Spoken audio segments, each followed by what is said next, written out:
শীত তো পুরো জাঁকিয়ে বসেছে। আমাদের সবারই জমে যাওয়ার মতো অবস্থা। এই সময় ছোট থেকে বড় সবারই লেগে রয়েছে সর্দি, কাশি, হাঁচি, নয়তো জ্বর। তাই ইমিউনিটি বুস্টার তো অবশ্যই প্রয়োজন।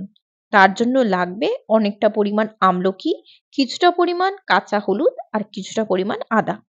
একটা ব্লেন্ডার জারে সেগুলো অ্যাড করে দিয়ে ওর মধ্যে মিশিয়ে নিতে হবে পরিমাণ মতো পিঙ্ক সল্ট বা বিট লবণ, কিছুটা পরিমাণ গোলমরিচের গুঁড়ো আর কিছুটা পরিমাণ গোটা জিরে।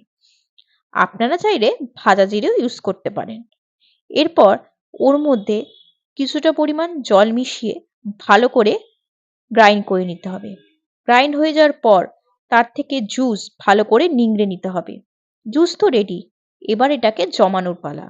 একটা আইস কিউব ট্রেতে সেটাকে ঢেলে নিয়ে তারপর সেটাকে দিয়ে দিতে হবে 7 থেকে 8 ঘন্টার জন্য ফ্রিজে।